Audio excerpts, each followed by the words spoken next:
And we are ready to roll. So welcome everyone to the Secretary of State's Advisory Committee on Participatory Democracy.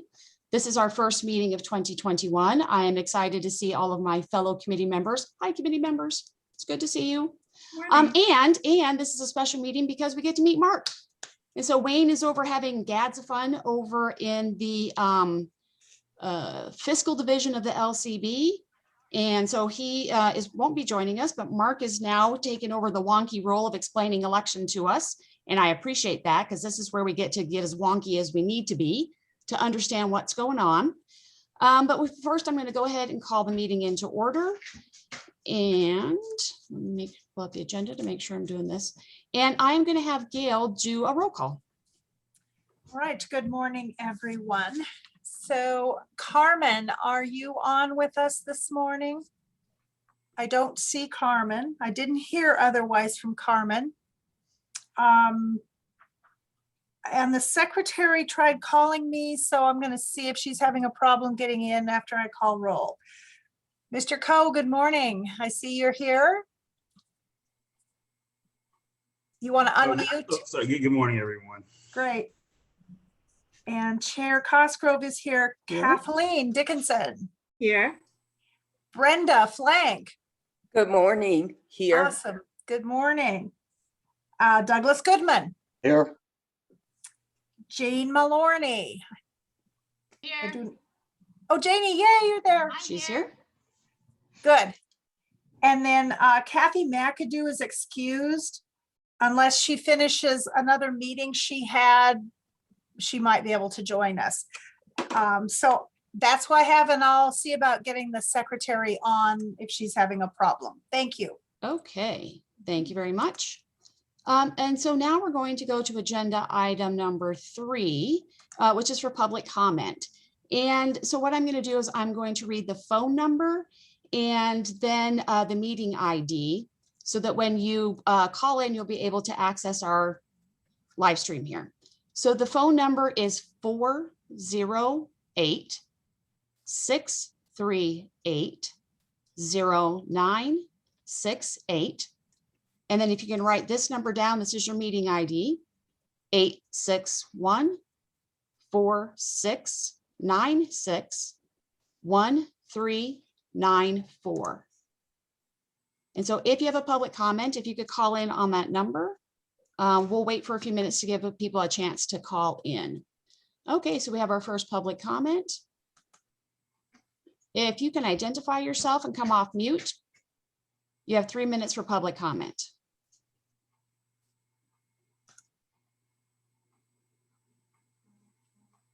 Okay, so let's see if we can figure out. I think if you're calling in, it's *6 to unmute. Let's see if I can unmute them. There we go. Are you there?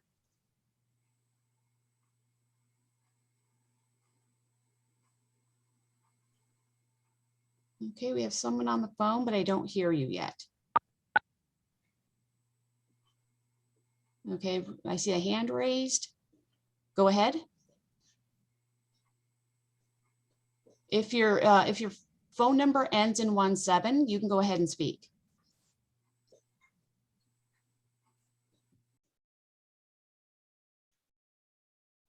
All right, I'm not sure why we can't hear them.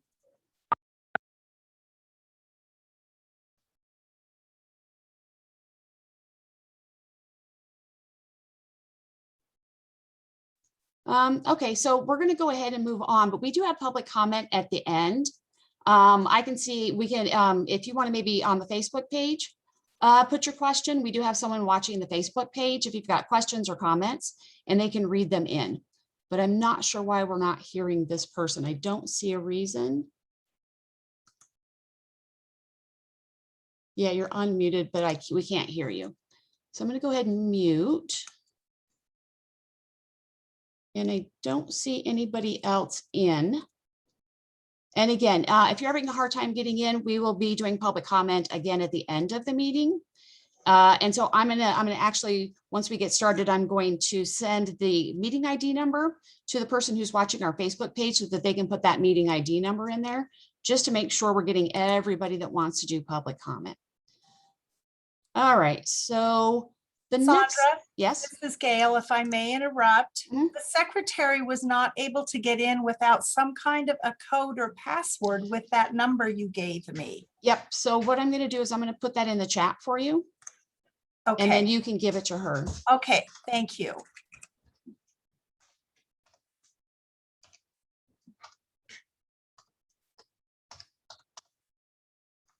So if you can give her that, she'll be able to log in that way. Okay.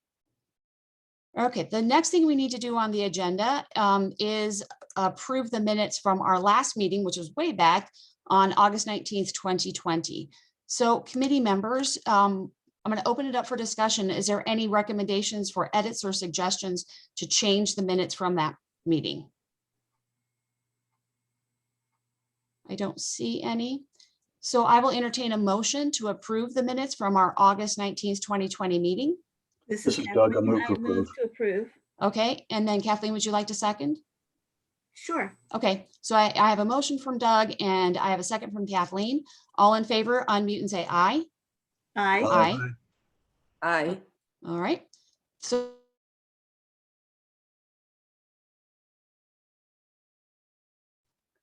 You muted yourself, Sandra. Yeah, she's muted. there always has to be, so everybody on their bingo card, when the presenter is talking on mute, you can mark that one now. It's going to happen at least once. Okay, so the next thing on the agenda is we get to meet our new Deputy Secretary of State for Elections, Mark Blenchen, is that right? You know what? Falashan. I've practiced it like all morning long and then screwed it up. So it's Falashan. Yes, ma'am. If you could go ahead and just introduce yourself, talk a little bit about you, and then if you can go ahead with your report, we would appreciate that. Absolutely. Thank you, ladies and gentlemen. Nice to meet you. As Sandra said, my name is Mark Falashan. I'm the new Deputy Secretary of State for Elections. Took over the position and was appointed back in October. Again, thankfully, my predecessor, Mr. Thorley, and I were able to have a pretty lengthy turnover as he transitioned into his new role over at LCB, and that gave me a chance to continue my warm start here with the division. Prior to being in this role as the Deputy for Elections, I had been the previous Deputy for Operations, and I've worked for the agency a little over a year at that point. Again, right outside the door behind me is where the Elections Division's at. My old office was right next door, so I got to know and work with all of the team well in advance of coming into this role, which I, again, tremendously honored to be in. So I have two presentations today that I'm going to provide. The first one is a general overview of the 2020 election cycle. Looking over the minutes from the previous meeting in August, Mr. Thorley, my predecessor, had given a report about the primary. And looking at his previous presentations after general elections, I have tailored mine to be similar in nature and providing similar sort of feedback and input. I suspect maybe some folks, not this committee, of course, but across the country weren't as involved or paying as much attention to previous presidential election cycles. So I don't intend to belabor the point. I think we can have some really good discussion, and I'm hoping that these slides will provide some information to use that as really a starting point for our discussion today. The second slide deck that I will present is involving the elections-related legislation that is currently under discussion over in our session just across the mall here from me. Also looking at previous years, again, much smaller amount of slides in years before. And again, we'll have some, I think, pretty good discussion coming out of that. There's currently 27 that I'm tracking now. There's been a slight reduction in the number of BDRs or bill draft requests that have been proposed. There are still more coming, so we'll have that here in a moment as well. Oh yeah, live in Douglas County, married, 3 kids, wonderful family, dog and a cat, and allergies, which is fun. We'll talk about that later. All right, I will share my screen with the PowerPoint now.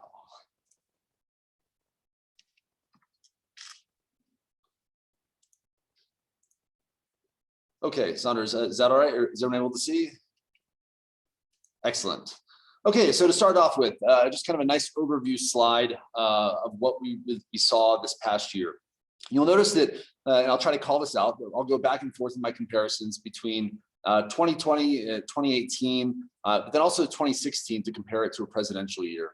As you well know, most presidential election years typically have higher voter turnout than the midterms. But again, as it's the closest election cycle, there's still some utility in looking closely at that.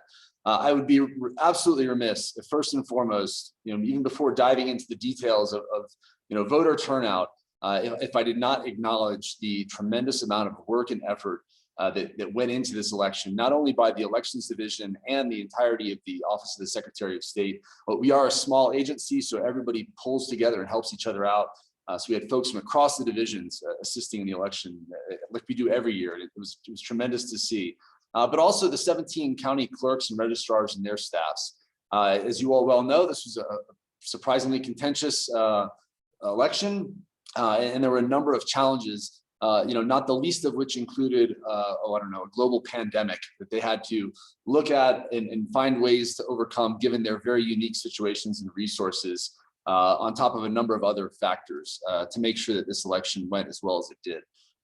Their work was the lion's share, and I'm truly appreciative and in awe having had an opportunity to watch and see their work. So that being said, looking at the voter turnout statistics, again, our active registered voters, again, has continued to trend upward. No anticipation of that changing anytime in the near future. Again, and really across the board, some of this, of course, courtesy of AB4 with that large jump in absentee turnout and the use of the mail-in ballots, and we'll discuss that a little bit later on as well. Again, and our overall turnout was 77%. Voter turnout still pretty strong. We were wondering if we were going to get above 80%, and I know there was a number of inactive voters who may have been canceled, and that might drive it up going into the future as we continue to improve our list maintenance processes, but still a very good showing across the state. A little bit more comparison now. You'll see from the top to bottom, again, some historic data looking at early voting election day and that absentee mail-in ballot that I just referenced with 2020's data at the bottom. Again, really the early voting remained fairly consistent. That's definitely something that Nevadan voters across the board are eager to take advantage of. And a surprising dip in election day voters. I mean, you can see that it had historically been in the 30 or 40%, and now it dropped down to a mere 11%. Number of factors across the state, I'm sure, and by locale that influence that. But again, overall, a very positive turnout. One of the big questions too that we're looking at as we look at that number of absentee and mail-in voters, there's really no indication of how that's going to go in years to come. I suspect that there's a number of folks who received the mail-in ballot and used it for the first time during this last election cycle that may have liked it and may request either a permanent absent ballot going forward, or may at least be curious enough to want to try it again, either in 22 or in the 24 cycles. But that remains to be seen. There are also, though, based on a number of phone calls and emails and other correspondence we received from voters, a number of folks across the state who are not interested in voting by mail. And again, I think it's a great thing, and it speaks to the flexibility of our election laws that we accommodate folks through early voting on election day, again, or with the no excuse absentee opportunity as well. So that folks that don't feel comfortable voting by mail don't have to. There's no pressure, and they absolutely have the ability to still execute their civic duty in a manner that they are comfortable with. But that number of absentee and mail-in votes is something that we're going to be keeping a very close eye on for a number of reasons, and we'll talk about that in a moment as well. Okay, so these two, the next two slides, this one starts off comparing 2020 to 2016, again, just so that we can look at another presidential election year. And then the following slide after this one looks at 2018, again, just for the most recent comparison. Some surprising numbers, really generally going up. Also, by the way, just so you understand the color coding context here, the way each election is scored is that the highest percentage of voters is a darker color green, and then on the other end of the spectrum, the lower percentage of voter turnout is a darker red or burnt sienna, maybe color. I'm not sure exactly what it is. But again, overall, you can see Humboldt, Tammy and her team out there absolutely killing it this last year. Excellent percentage of voter turnout in Humboldt County. And again, across the rest of the state, certainly some highs and lows, but again, overall, a really good involvement. And now we'll compare it to the 2018 election. Again, similar and useful for context in that it's closer. You can see some of the trends as they are sustained based on the actions of voters over the last couple of years. But again, really, pleased but not satisfied, I think is the approach here. The question is, the folks that didn't come out, were there obstacles, were there issues, were they simply not aware of the multitude of ways that they could have voted safely and effectively? There's a lot of questions that unfortunately don't have answers, but there are things that we in the elections division are looking closely at and thinking about and discussing with the clerks to make sure that, again, if someone's right to vote, someone's right to not vote also, but at least if they are interested in doing so, understanding what options are available to them so that they can vote safely and effectively without concern. I've got a number of other statistics. Again, I looked at the minutes from previous meetings, and I looked at the questions that were asked to my predecessor in an attempt to preempt some of the questions. I wanted to provide some of that information now to help again with the discussion. So to start off with, signature curing, again, a relatively new thing here in the state. I got the numbers from the primary there. Similar numbers for the 2020 general election with a much better percentage that we're able to get cured.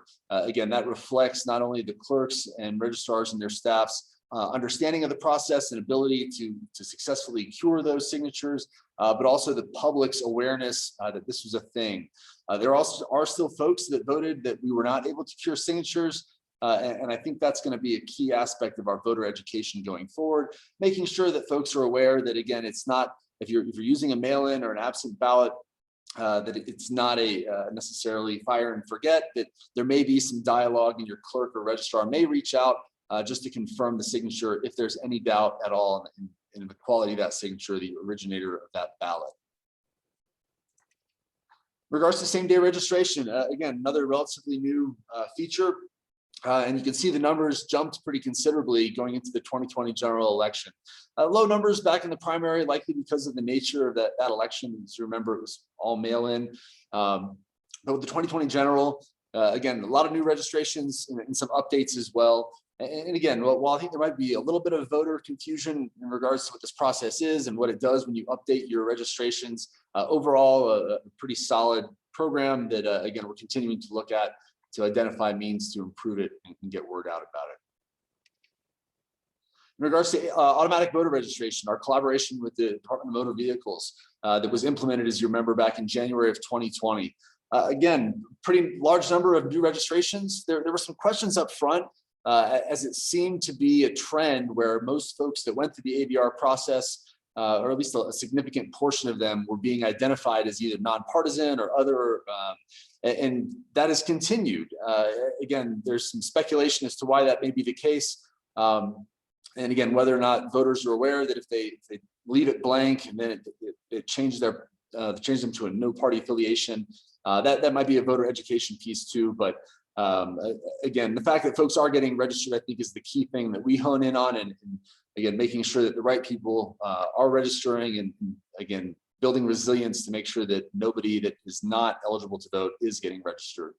So Mark, can I ask you a question right here? Yes, ma'am. So let's say I go to the DMV, and you know how the DMV is, and I'm all harried and I forget to say I want to be a Republican or a Democrat. Mhm. And so then it defaults me over to nonpartisan.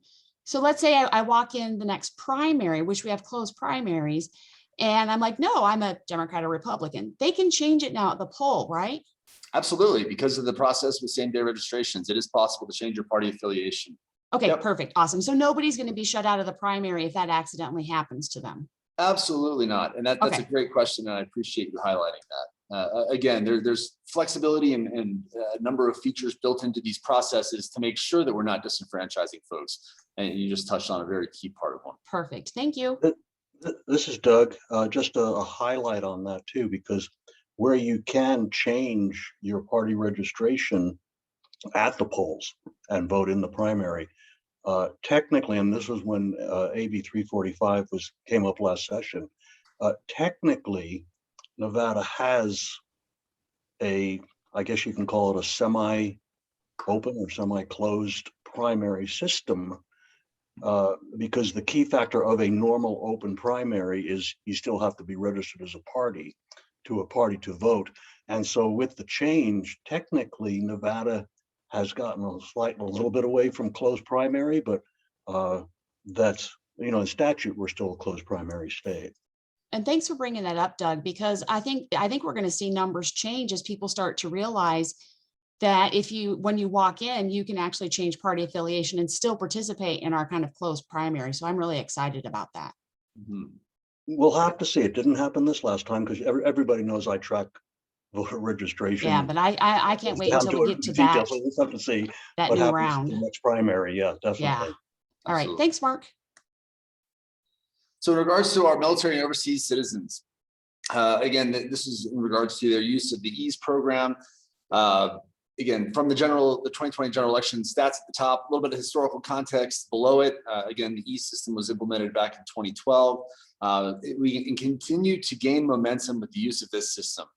This is another thing, again, when you think about the number of military bases that we have here across the state, and the number of folks, proud Nevadans that are deployed, forward of our shores. This is an amazing opportunity and a truly unique system that works well to get them involved in the process, regardless of the time zone that they're in. Increase, again, number of folks using this process, including now as of April of 2020, some voters with disabilities were able to use it. And again, a number of them were able to as well. In fact, there's a bill sponsored by Assemblywoman Cohen that addresses just that and attempts to codify the use of EASE by the disabled community. It's currently in session. And we'll see a little bit more on that later. So there were some impacts from Assembly Bill 4. Again, I wanted to include this, if only just to make sure that we bring it up in case there's some discussion about it. This slide and the one after it, again, kind of address money, which I think is an important part of recognizing what's come out of 2020 and understanding that these bills and opportunities may not be here in the future, and that's going to have an interesting impact on how things go.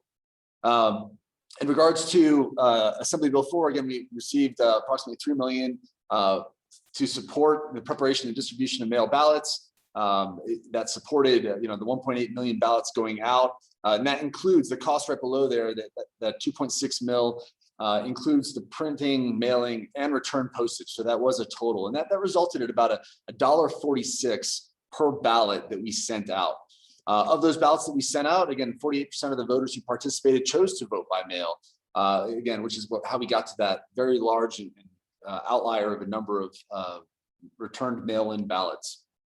And again, while we talk about that, it's, I think, also important to remember now, because there has been some discussion about universal vote by mail, that ultimately, though, 52% of our voters who participated clearly did not choose to use that ballot. Again, neither here nor there, not a bad thing. Again, folks wanted to vote in person, were able to do so, and that's a great opportunity. But there is certainly a fiscal cost associated with that. And when you do kind of the quick math on that, it ends up being a little bit north of $1 million that we paid to have ballots printed, mailed, and then put into the trash. So that I think is going to be a factor, especially recognizing where we're at as a state, fiscally, because of the economic downturn over the last year. Moving forward, certainly something worth discussion and awareness of, if anything. And then that last number, again, the number that were returned undeliverable is something that, again, collectively, both the office here as well as the clerks and registrars are keenly aware of and determined to address, to make sure that, again, our voter rolls, which were, of course, in full compliance with the processes to clean them, we're in compliance with the federal and state laws that exist. But we're determined to make that better collectively going forward. How much of the money that you're showing on this slide came from the federal government through the CARES Act or other federal streams? So the $3 million we got from Assembly Bill 4, I think actually, you know what? I'll tell you what, probably best if I get back to you. I know the next slide talks about the $4.5 million we got in regards specifically to the CARES Act, but in regards to how much of the $2.6 million we whether that came from CARES Act or Assembly Bill 4, I'll have to double check. I believe that was purely AB4, but just to make sure, I'll get back to you. Okay, thanks. Speaking of the CARES Act, again, we got 4.5 million in funds. This was, again, primarily used with voter education, supplies and equipment, a lot of personal protective COVID response type of requirements across the counties.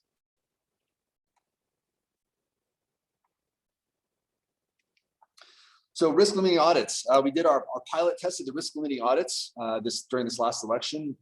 We're going to continue doing them going forward, including during the Boulder City elections. There's a primary in April and then a general in June of this year. Clark County is going to assist us in another follow-up risk limiting audit. Again, for those not familiar with the process, it's really just another means to validate that the votes cast are not somehow being changed by the machines, and that the margins that are being reported that are validated. So again, just an extra opportunity for reassurance that the process is working exactly as it needs to be. These are going to be required going forward in all future elections. Again, the 4 pilots we did went well. We learned a lot from them. We're going to use that information to help develop our regulations following the session, so that we can continue moving forward with these programs, the risk limiting audit program.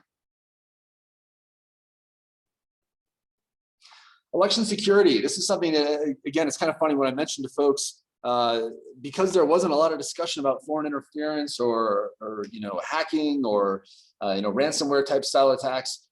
You'd almost assume that maybe we won the war in this regard. And well, let's just go ahead and cut the fundings for election security. The reality is that clearly is not the best idea. That there were a large number of incidents of attack origins, and again, I can't go into too much of the specifics. But really, I just do want to highlight that ultimately there were a large number of attempts made from both domestic and foreign characters trying to influence our election. And thankfully, because of the again, extremely important work of the IT officials, not only here at the state, but also in each of the counties, in the multitude of programs and processes in place, in the foresight and planning from Deputy Thorley and the rest of the team, we were able to make this, frankly, something that wasn't even really discussed or addressed, or maybe folks didn't even hear a lot about during the last election cycle. Interestingly enough, though, this is something that didn't stop the day after the election either. In fact, it continued on for weeks, in some cases months after. So there's still a persistent attempt by some of these individuals and characters trying to infiltrate systems across the country.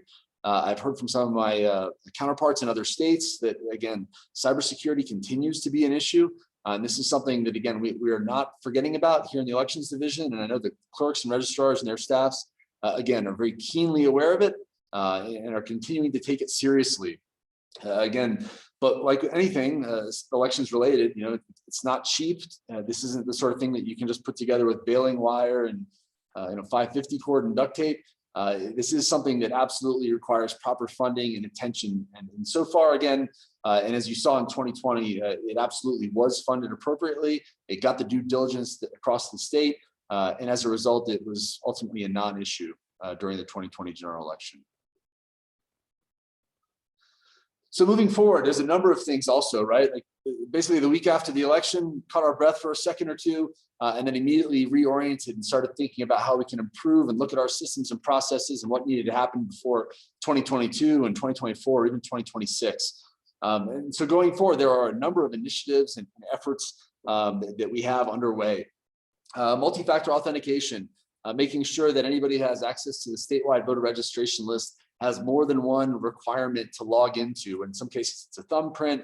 In some cases, it's just a series of different methods to log in to ensure that the individuals who are doing so are only the people who are authorized to be on the statewide voter registration list or be touching it.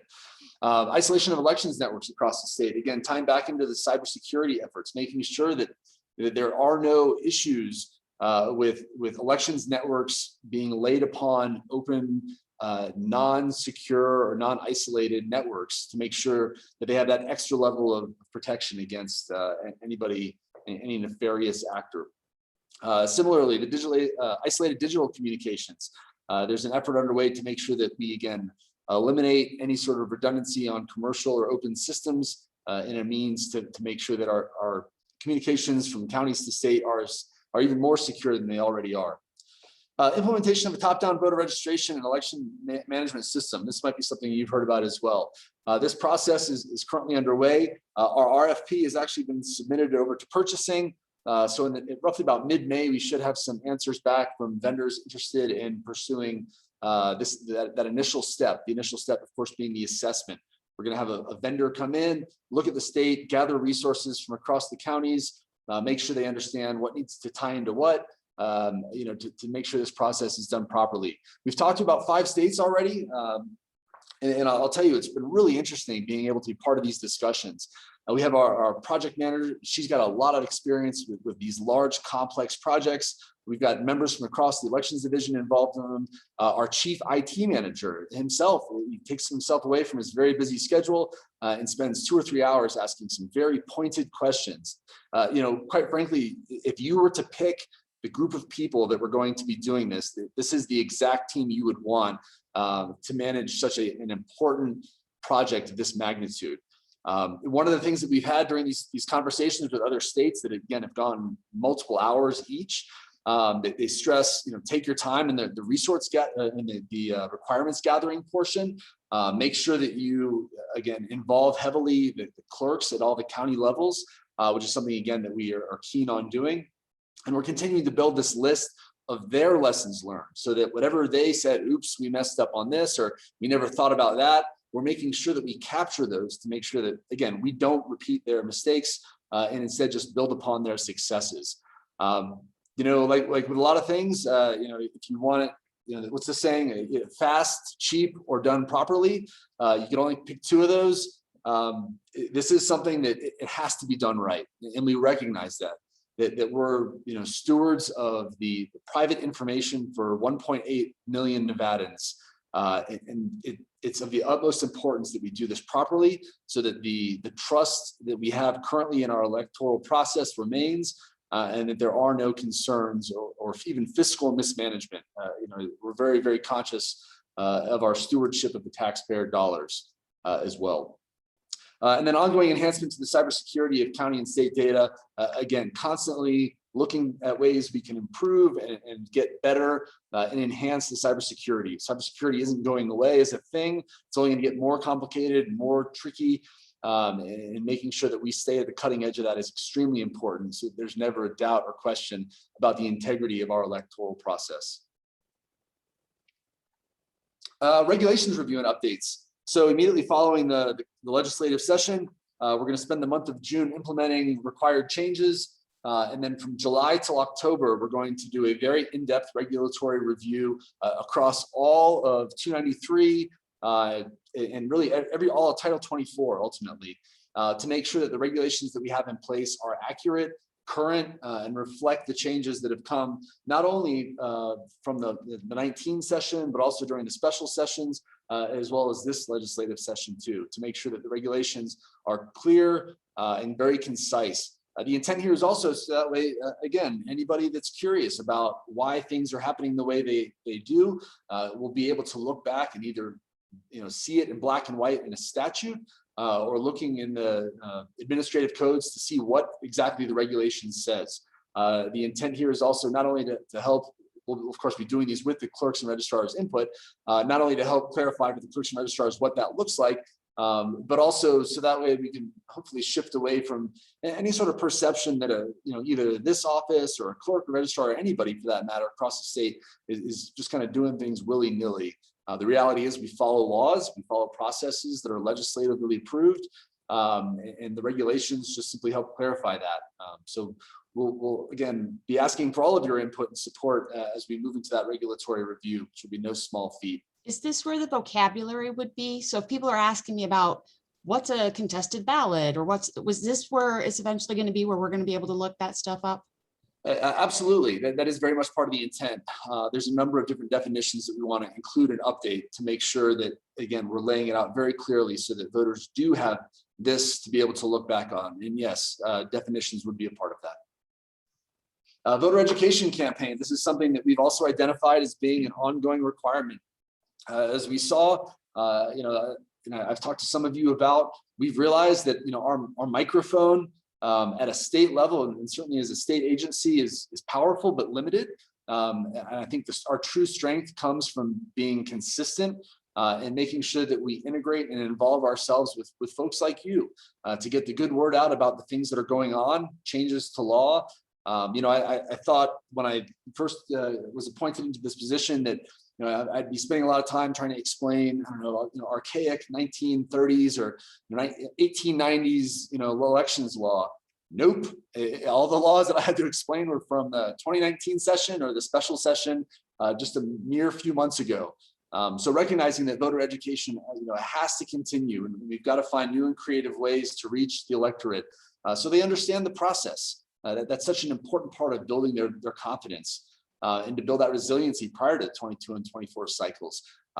Undoubtedly, somebody somewhere in 22 or 24 is going to allege something about how we do elections here in Nevada that's going to be flat wrong. And the goal is, by that point, if our voter education campaign has worked, folks will hear it and laugh and ignore it because they'll know, hopefully by that point, the statutes and regulations and how we actually do business. And then lastly, a continued effort to address and respond to the election integrity violation reports. Secretary Sagaski takes every allegation very seriously. And while we are a relatively small team, we work as a team and with the counties to make sure that these allegations are addressed. And if there's anything that we can do about it, we do. If it's something that is of a criminal nature, then we refer to the Securities Division and other law enforcement agencies to make sure that it gets addressed properly. But that also is a key part of rebuilding that voter confidence here in the state. And collectively, right? Like, why are we doing these things? Here's the bottom line. Because we got 1.8 million folks who are expecting to be able to do their civic duty and believe truly that their vote counts, and it absolutely does. The statutes explain to us how we need to do it. The regulations provide some clarity. But over the last 5-6 months that I've been in this position, I've had some opportunities to speak to voters from across the state. I had folks ask me about their vote history, and when I pull it up and I see, like, wow, some of these folks like vote history consistently, for decades, back when they first started voting when they were 21, because that was what the law said back then, all the way up to it's Friday, right? Washoe County, if I remember right, has naturalization ceremonies every other Friday. There's folks either this weekend or this Friday or next who are going to be naturalized. Their vote's extremely important as well, and it's going to need to count, and they need to have confidence in the process and an understanding of what that process is when we get to the 22 and 24 elections. So from, again, the 5th generation Nevadan all the way up to some of our newest US citizens who are joining us on the rolls here soon. Every one of those individuals' votes counts, and everybody here in this agency takes that very seriously. This time, do you have any questions for me? So the Secretary of State was able to join us on the phone. I'm going to go ahead and unmute her to see if she's got any questions, and she can start us off. Let's see if we can get her unmuted. Okay, so I can, there we go. Okay, I unmuted myself. There you are. Yay. Hi, everybody, and thank you so much for allowing me to be on the phone today. I apologize for that. I think Mark did an excellent job. I can't think of anything off the top of my head that I would correct or change, so I'll leave it at that. But please do ask questions if you have any. That would be wonderful. We'd be more than happy to answer anything that you might have. We're working very hard on everything, and we're working with the legislators trying to make sure that all of their concerns and their questions are answered. So it's a very busy time for us, and we just appreciate all of you being here, all the work that you do, and I appreciate my staff. Gail did a wonderful job on the minutes, and Mark, thank you for your presentation, both of them today. And Sandra, that's all I can think of. Okay, well, thank you again for joining us. It's always good to hear you. Thank you. So that was a lot of information because we changed a lot this last election cycle. So thanks for kind of condensing that down. Committee members, do you have questions? Yes, Brenda Flank. Brenda, go ahead. How are you guys? Good. Good. Actually, I took a couple of notes as the presentation was being made. So, Mark, I have a few questions for you. I'd like to go back to your discussion about DMV and the registration process. And somewhere there, you said something about verification of eligibility. Do you know anything about like the time frames? At what point does someone actually become a registered voter? How long does the verification process take? So the verification process from automatic voter registration. So when they fill out the paperwork at the DMV, again, part of the request there is for driver's license. If they have a driver's license number, if not social security number, the paperwork ultimately gets sent to the county clerks who review it. If there's any question about the eligibility of that individual, they'll reach out to that prospective voter. I think it's probably a decent term for it. They'll reach out to that individual and ask them for clarification to make sure that they do meet eligibility requirements. The process, though, because of that interaction, the back and forth, it can take a few days, it can take a few weeks in some cases.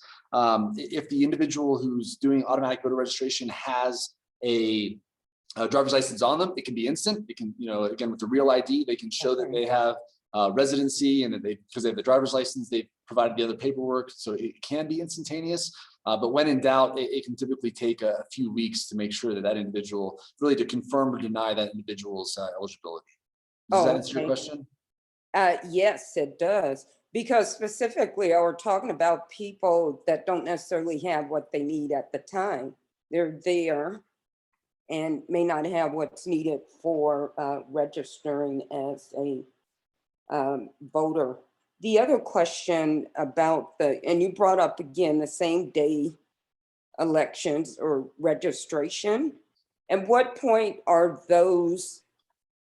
Maybe you could explain that process. When someone registers same day, they want to vote, what happens with their vote? Okay, certainly. So an individual shows up to the polls. Maybe they've been hard at work. Maybe they weren't able to, for whatever reason, register to vote beforehand. When they show up to vote and they identify themselves as being interested in registering to vote on that same day, they're actually given a provisional ballot to make sure that again, they are able to vote. They vote on that provisional ballot. That ballot is set aside along with their registration paperwork as well. And then a similar process occurs. Before that ballot is cast and included in the aggregate count, the county clerks first and foremost have to verify that they are eligible to vote, that they haven't registered to vote in another county, those sorts of things. There's a little bit of a process there. It takes, again, depending on the county, and there's a statutory amount of time that's allowed, where all the counties collect their provisional ballots. They report those provisional ballots to the Office of the Secretary of State, so that we're aware of those provisional registrations. We get to compare them so that we can make sure that nobody's registering both Clark and Nye, for example. And once we confirm that they have not, then again, and the clerks have validated that they're eligible to register, then the ballot will be cast appropriately. Oh, okay. That really clears some things up, because there's, of course, we all know there's been a lot of discussion about things that may or may not have happened in this last election. One last question, and then I have a comment. You spoke about the regulatory review that's coming up. Now, is that like an audit of some kind? No, so yeah, it's not really an audit. Administrative codes are regulations that describe how really the statutes can be implemented. In the statutes, in certain parts of Title 24, it says the Office of the Secretary of State, and really specifically the Secretary of State, has the ability to create regulations to enact the provisions of this statute. When we see that in a statute, what that tells us is that it's probably fairly general what the statute is referring to, and there's an opportunity to provide more clarity in regards to how that statute is going to be enacted. Reasons could include, standardization of certain processes across the state, or identifying what paperwork needs to be turned in, or in some cases, what the format of a certain template or a document looks like. I remember seeing that there's actually a recommendation that about every 10 years, the administrative codes should be reviewed in their entirety, along with a recommendation that after each legislative session, administrative codes should be reviewed as well. And when I say administrative codes, I'm using it synonymously with regulations. So because of all the changes really in the last 3-4 years, our intent after this legislative session, and in light of the large number of elections related bills that are up for discussion, plus some discussion about HR1 and S1 and some of the changes that may come out from those. Our goal is to set aside time so that we can look at our regulations from start to finish and critically think about each one. This is actually something, again, the elections division isn't waiting till after session to start. We started it months ago with the intent of researching, identifying, looking closely at these regulations so that we can build a list that we compile so that we can recommend to the secretary which ones we think should be updated. We'll have some discussion about that, and then we'll start the regulatory review process, which includes workshops that again are all subject to open meeting law. So we'll advertise them and agendize them, make sure that everybody gets the Zoom or in person, depending on what it looks like moving forward, just so that we can involve as many folks as possible to get feedback. The way we'll set up the regulation review is that it'll be by subject. So it's not going to be, hey, we're going to have one workshop and it's going to cover, 600 pages of regulations. Like the intent will be to carve out sections that we can discuss very specifically about wording and phrases or what the requirements are moving forward, with the goal being completion by about late October of this year. The idea being that, again, by having the regulations completed and hopefully approved through the Legislative Commission by that point, then we can start the new year with new regulations that we've discussed with the clerks, that we're all on board with, that we've had a chance to incorporate into our voter outreach so that folks can hear what exactly the updates were. And we can jump into January 2022 and really focus on that new election cycle with a fresh batch of regulations. Does that answer your question? Yes, it does. There at the end with this process, once it makes it back to the Secretary of State, it goes no further than that, right? This is more of a just in-house, nothing goes back to legislators or anything for review, because this is just about the language. So there is legislative involvement. The Legislative Commission gets involved and again, ultimately has the ability to approve or deny and be part of these discussions as well. Oh, okay, great. Okay. Last thing, this is just a comment. When you were talking about the absentee mail-in ballots and the cost, the fact that 52% of the ballots that were sent were put in the trash. That's money that's thrown away. Hopefully, we'll get back to the point where people can make a request for a ballot absentee and leave it at that. And we have plenty, 2020 was an unusual election cycle. So, but polls are open. People have access to vote. And the waste of the money is just, I was shocked at the 52%. Yes, ma'am. Those ballots were put in, not returned. And you're touching on honestly one of my favorite aspects of how we run elections here in Nevada, right? The fact that we have the very generous, early voting period, that you can vote on election day if you want, or if you're, unable to do those, then you're able to request an absentee ballot so that you can still be involved in the process. I love how that absolutely meets the requirements from, the hardworking folks in our rurals to the hardworking folks in our urban areas. The folks that work around the clock can still find a way to get involved in the process. It's amazing because when I first voted, there was one day to vote, election day. And now we have weeks of early voting all day. And so I think the discussion about people being unable to vote, I think that needs to be really looked at seriously because there are options. So hopefully the absentee will still be in place and no mail out mass voting, which is just a waste of taxpayer dollars. So that's all I have. Thank you so much, Mark. Thank you, Brenda. So I Mark, appreciate it. Brenda's comment reminded me that when Wayne presented to us the last time, he said that your office was working on like an automatic way people could go online and order their absentee ballot so that you didn't have to print the format. Can you update us on what happened with that? Absolutely, a great question. Thank you. So you're absolutely right. Deputy Thorley, under the direction from the secretary, began a project to implement and change the way you request an absent ballot. So now, again, it's a simple click of a button online when you look at your voter registration information. That you just simply say, yes, I want a permanent absent ballot sent to me for all future elections, to make it even easier for folks. Doug? Yeah, this is Doug. Brenda and others too. If given your comment on, being able to request ballot, the speaker has AB 321, which will make basically AB 4 permanent, which will automatically mail ballots to all active voters. So that's a bill you may be interested in following because most likely it will pass given the legislature makeup.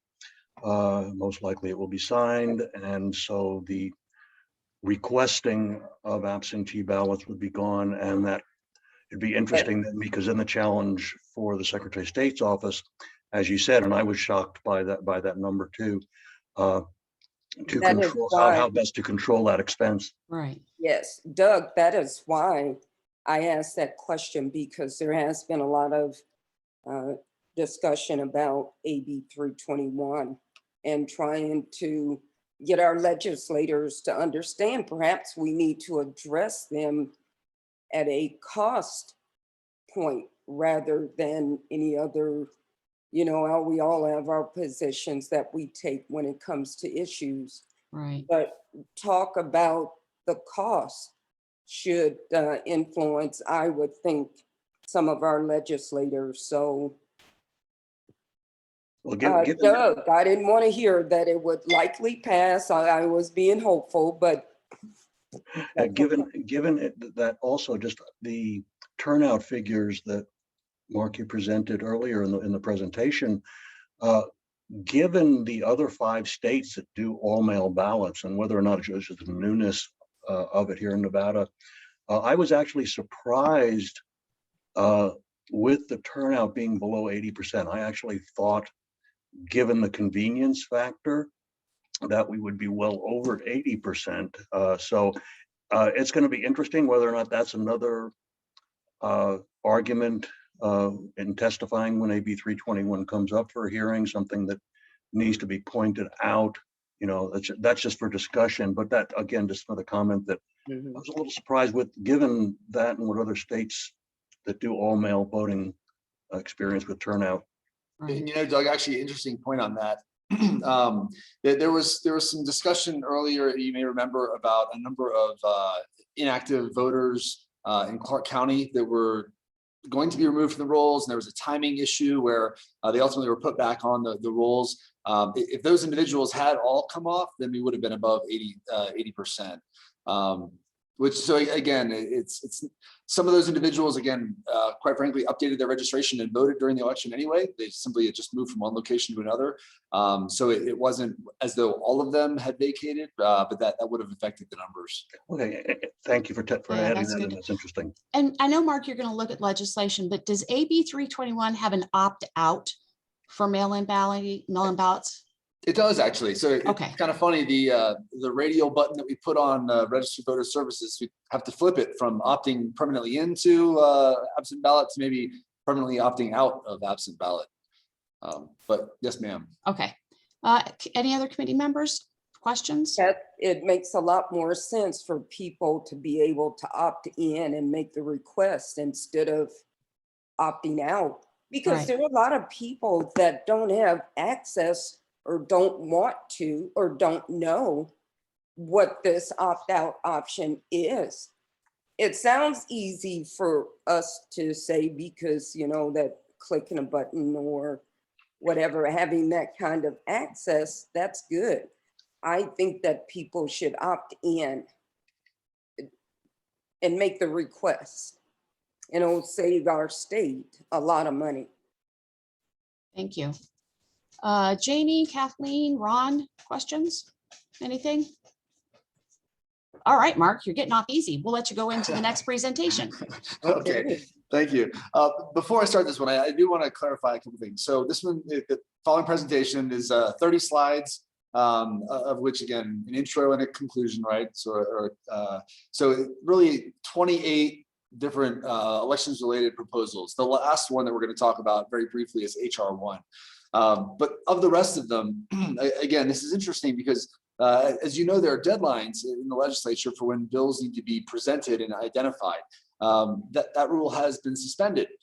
So as a result, while we have 27, then I think that we're going to be discussing today, there's a very real possibility that more are coming. And in fact, I found out about there's a new assembly bill just this morning that proposes some things. And I'll make sure I talk about that one here as we get to the end of the list.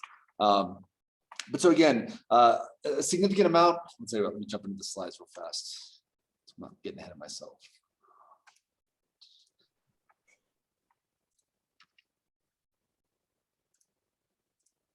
Perfect. Look all right? Excellent. Okay, so again, there's a number of different bills that we're looking at and that we're tracking pretty closely. Again, a couple things to keep in mind. Due to the large number of these bills, we've had to prioritize and kind of weigh the resources that we have available to look at these with a number of competing priorities. That being said, every one of these that we talk about today has gotten a very close look. There's been a fiscal note request on just about all of them, or if there isn't, then we have a draft one and we're ready for it as soon as it comes up, and we may do an unsolicited fiscal note if somehow one of them slips through the cracks. And again, those sorts of fiscal notes really just identify the way we do the process is we reach out to the counties and kind of find out what sort of impact they think they would have. Especially of note is what are those things that they think they're going to say, here's what I'm going to pay for at the county level, and then I'm going to request compensation from the state so that there aren't any hidden costs as well. There's certainly a lot of things that the counties will absorb on their own. So we look closely at these, not only from a fiscal point of view, but again, from an education standpoint. Across the board, one of the things that we've talked about is, as I've mentioned before, is the extreme importance of voter education. And so as kind of a standard in just about all of these, as they come our way, we make sure that we have a fiscal note that identifies, if you do this, it's a fairly small, in some cases pretty large change, but we're going to need to get out and talk to voters about this so that they understand what's going on and what that looks like. In the past, as you remember, during before the primary and for the general, we used postcards. We had advertisements on radio and on Facebook and elsewhere. Those sorts of things would likely be the sort of style of method of communication. But again, we're looking closely and very critically at what was effective and how we can get the most word out about all the changes that are coming up. So that being said, what I plan on doing here is I'll kind of run through these. The intent is to kind of talk about them in general terms. I'll take a few seconds per slide. So that way, if you do have a question, I won't close the slide deck out completely so we can pull it up and reference it. If there is one bill or another that you have a particular question about, or that I can perhaps provide some insight to. And you'll notice as kind of the format for the slides, title across the top and sponsor if we're aware of it, and then all the way down through with the summary and then the asterisk at the bottom. If we have any updates, some of the team provided the latest update as well. And I appreciate Mr. Casa helping out with that to make sure that we, again, have the most accurate information. Okay, so starting with Assembly Bill 121. This was the one I referenced earlier from Assemblywoman Cohen. The intent here is to codify the use of ease for voters with disabilities. This is something that, again, Secretary Sagaski is in support of, and as an agency, rather, we're in support of, and has already been heard. Again, fairly straightforward in regards to a fiscal impact outside of an education campaign. There really wouldn't be much impact to the agency. All right, Assembly Bill 126. This one sponsored primarily by Speaker Frierson and a couple other folks. This also provides for a presidential preference primary to be held on Tuesday. A good spot as any to identify the fact that you're going to notice that a handful of these are going to sound like maybe I said them already. There are a number of BDRs that talk about presidential primaries. There's a number of BDRs that talk about list maintenance or that talk about other elections related items. Really, when you kind of think about it and you zoom out from looking really closely at any one bill, I think it's important to recognize that the legislators that sponsored and identified these bills are really just echoing their constituents' concerns, right? And that's something that here in the Elections Division we've tried to look critically at. If there's a lot of questions about list maintenance, well, we've already begun a process to review and think about how we do list maintenance and make sure that, again, we know we're already in compliance with federal and state law, but are there means that we can be doing it better? Or is it a voter education campaign, again, to explain to people what we're doing so that they don't think it's being done in the shadows or again, without any sort of clear process. So as we go through these, again, you'll notice some redundancies. There are definitely changes and differences in all of these, even the ones that do sound like they're generally the same. But again, what we're trying to do is not only look at each individually, but then also to look at the overall message that's being conveyed through these different bits of legislation. So this one, Assembly Bill 126, again, provides for a presidential primary in January. A number of fiscal concerns here as well, and talking to the clerks, everything from when you back it up into the holiday season, some concerns and discussion about, what does that look like when distributing mail-in ballots? Excuse me, which is, by the way, another part of 126 as well. It would make this presidential preference primary an all-mail ballot election as well. So even, again, from a very practical sense, we're sending out ballots. How does that work when everyone's also at that same time leading up to the election now getting holiday mail and catalogs and those sorts of impacts? Combine that with the concerns raised recently by the post office adjusting some of their timelines, and there could be some interesting second and third order effects that we're paying close attention to, and again trying to identify so that we can provide that information to the decision makers who are looking closely at this bill. Mark, this is Doug. Sir.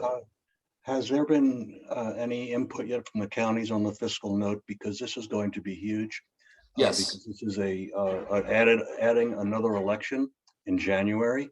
And for those who may not realize, the caucuses are paid for by the parties, not by the state. So this is going to have a huge fiscal note. Have the counties started to provide any input to this yet? Yes, they have. Excellent question. And thank you. Yes, this one absolutely. There are a number on here,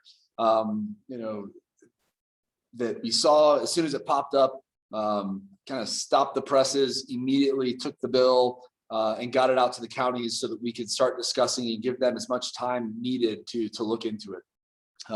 And the one that actually came up today, that was, I think, a pretty solid example of another one that as soon as we saw the language in the bill and understood what was being discussed and proposed, we reached out to the counties. That collaboration is so incredibly important to get their on the ground feedback as it relates to each county. So yes. Mark, Brenda Flank here. What is the reason? What is the purpose of a bill like this? I mean, what are they trying to accomplish? The end goal, I guess. It's an excellent question.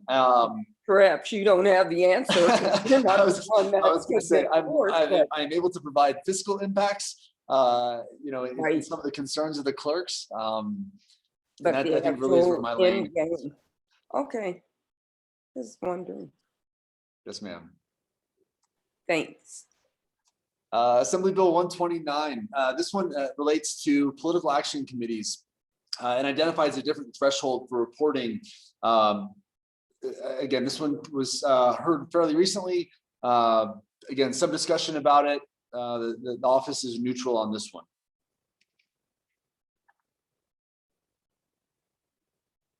Assembly Bill 134.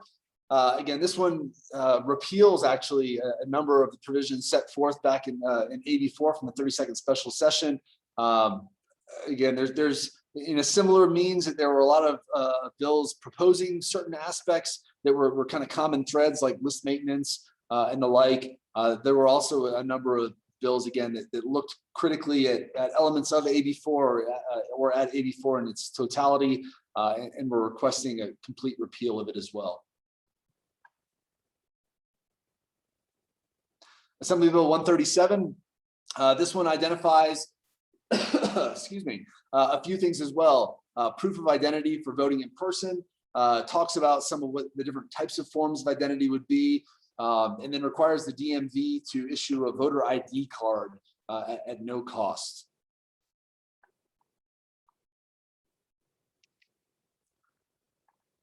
Assembly Bill 163.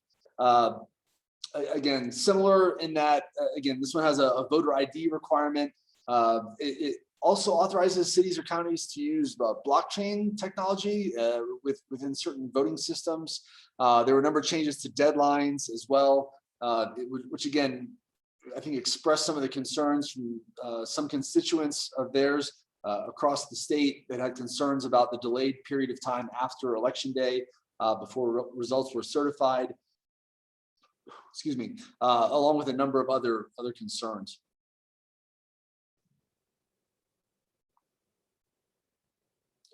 Assembly Bill 166, again, this was sponsored by Assemblyman Hafen, really updates the language of the statutes. There's currently a statute that identifies a requirement to put paid for by on any yard sign over a certain threshold, $100, for example.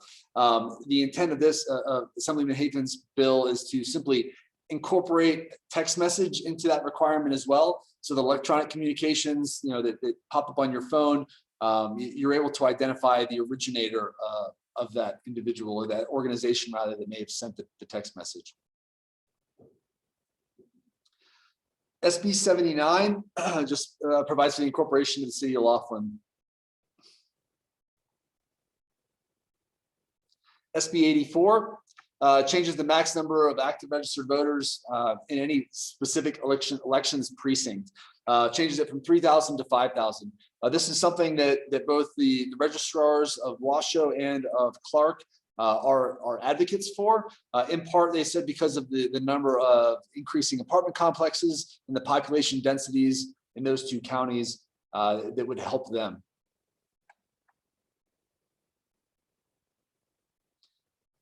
SB 85, excuse me, authorizes write-in voting for statewide and federal offices. Some other states do that. Again, this is something also that the office is neutral on.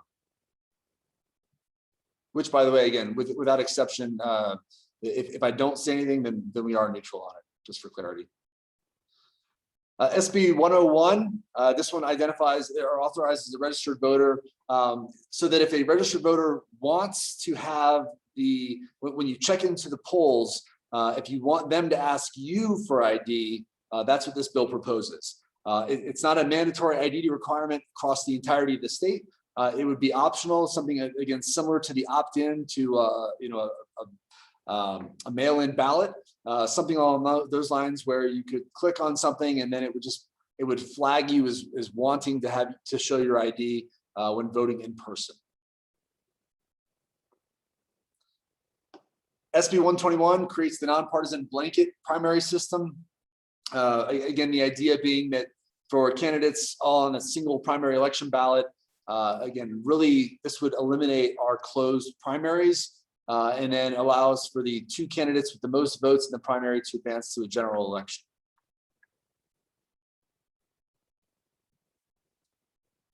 Assembly Bill 218 by Assemblywoman Titus. This one is to authorize a sheriff or constable to campaign wearing their uniform.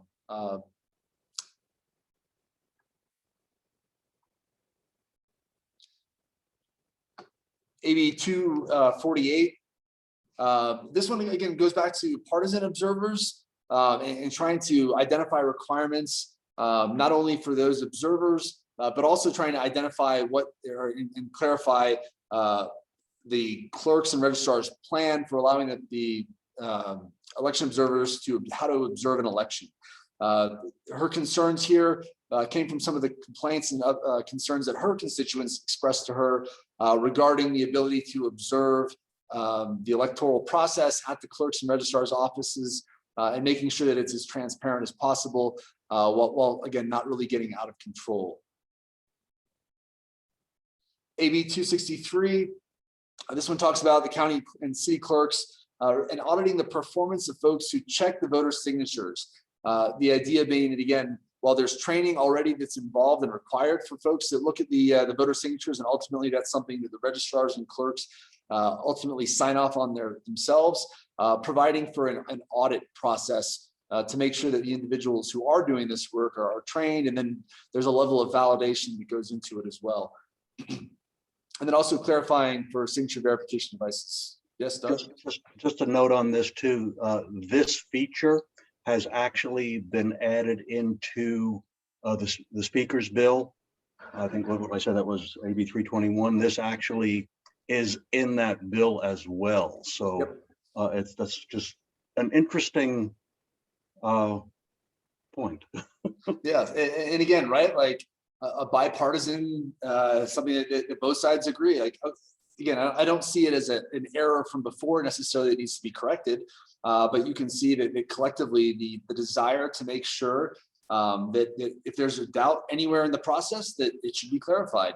If there's questions about who checks voter signatures, then we probably should audit those individuals to make sure that they're not, again, just doing it however they want, but making sure that in addition to what they're already required to do, there's an auditory process that will help reassure voters after the fact. Brenda Flint here. Mark, about those devices that verify signatures, are they part of, well, maybe a better question is, these are actual people looking at signatures and they're not being verified through a machine? Yes, ma'am. This bill actually touches on both, and it's actually, it originated from a regulation that Colorado has, actually, because they've been using these sorts of machines and all mail-in ballots for some time. But it looks at both. It establishes an audit process for the individuals, the humans that are checking the signatures, as well as clarifying what the requirements are for the machines. And the machine, the machine specifically that Clark County uses, is one that's used, in many cases across the country in different various states.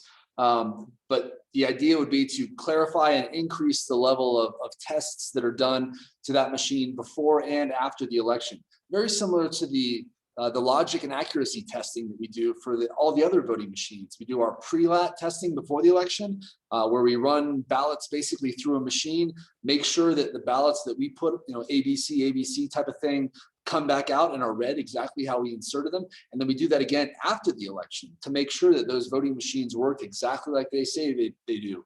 This would apply that same sort of methodology and thought process to the machines that do the signature verification as well, so that there's even less question about why or how the machines are working the way they do. At what point is a person? Oh, I'm sorry. Sandra. Yeah, so Brenda, are you asking at one point, does a person look at the signature as opposed to the machine? Yes. Yeah, I was wondering that too. Okay. So the machine, at least again, this is really Clark specific right now, but the way the machine was set up is that when there's any doubt at all, it spits it out for human verification. Any doubt at all. It does not, it's not kind of a close enough, like, nope, the machine, if it doesn't hit a certain metric, then the machine spits it out. And that metric is surprisingly low, increasing the number of human verifications that are required. And that's part of the reason why, again, the intent here, I think, from this bill is to, again, at the very least, codify what sort of checks and balances we have on both the people and the machines doing that very important work.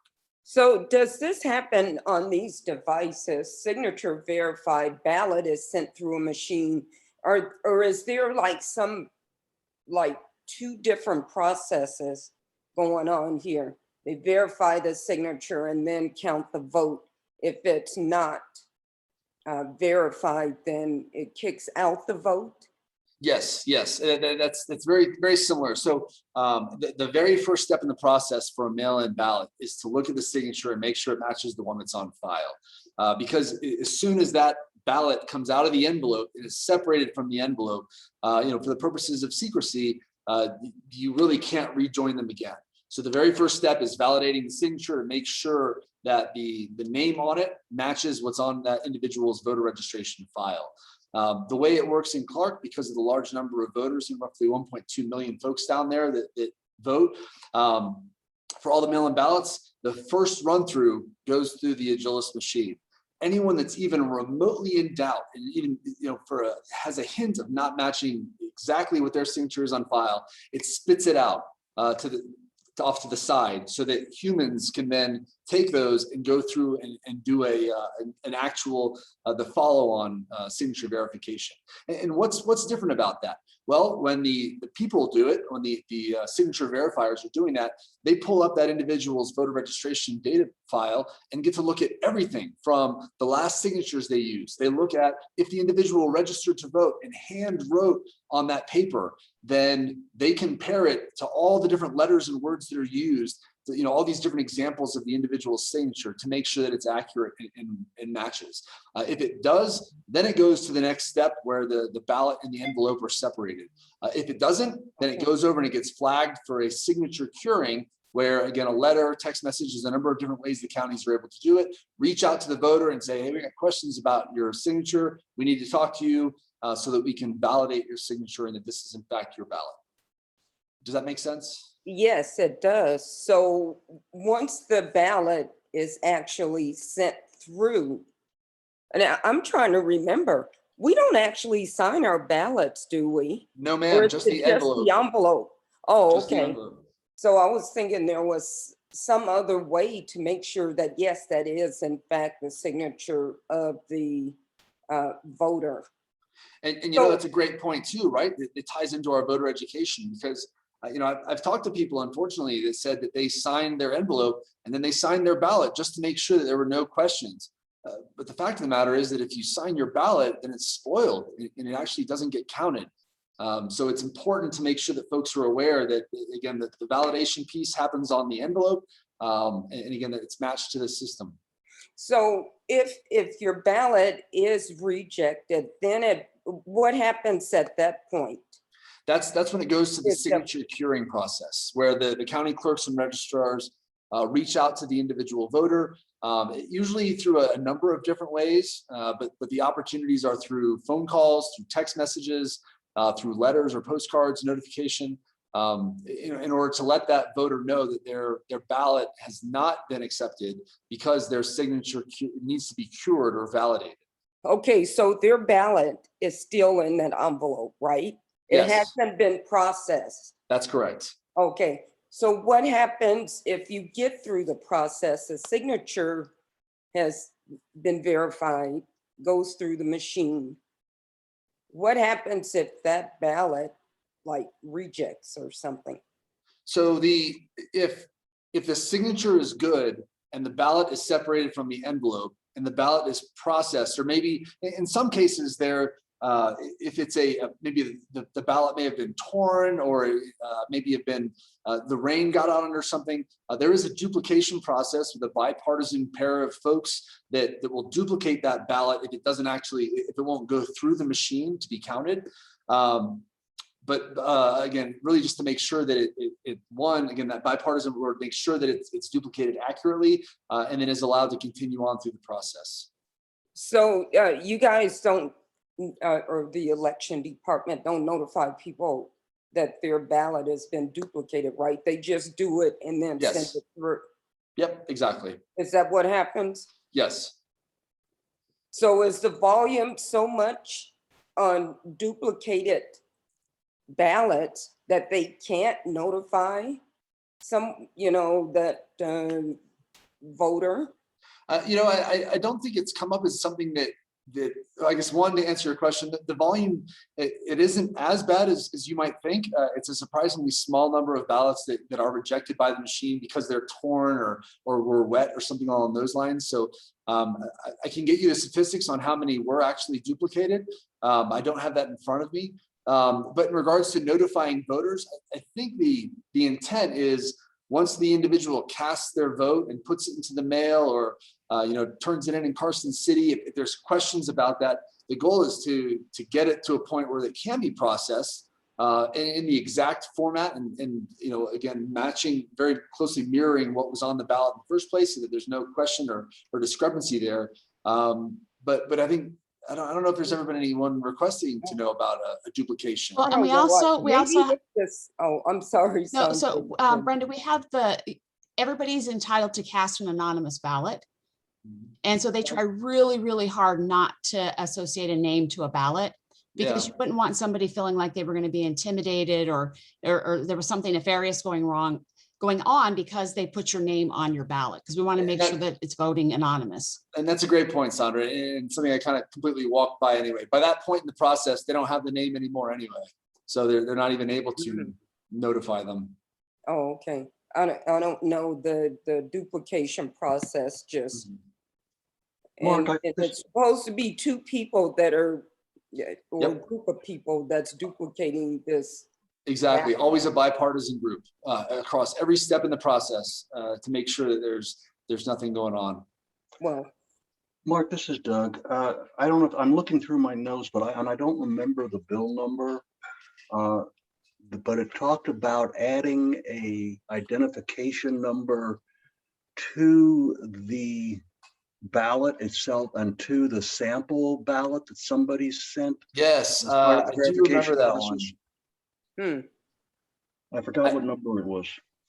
I Is can't that remember this- offhand which one it was this either. session? Oh, I'm sorry. I'm sorry. Is that a bill for this session, Doug? Yes. Okay. I hadn't heard about that. We're about halfway through. I don't remember if that one made it onto the summary or not. It might, Doug, but I do remember hearing that one as well. It might have been in Assemblywoman Hansen's AB 263. It might have been part of that as well. I'll double check and get you information on I don't remember. Okay.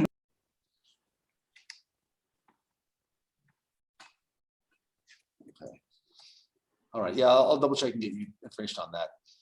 Moving on though, Assembly Bill 264.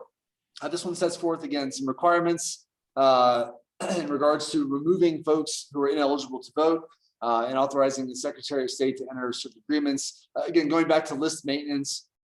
Again, there's a number of different ways that we're looking at improving the process. Currently, there's no statute, for example, that allows us to coordinate with certain federal agencies. It's interesting when I've reached out and talked to some of my counterparts and asked about the resources they use on the federal side of the house. They say, well, it turns out, this organization over here, the first question they ask is, tell us the name of the statute that allows you to even ask us for help in the first place. So this bill, again, is one of those that tries to address that sort of federal and state requirement.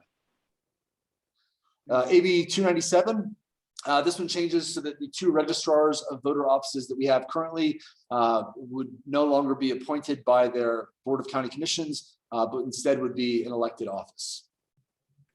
I would be okay with that. But I'm not in the Nevada legislature, so. AB 321, this is the one that was mentioned earlier, Doug, and I appreciate that.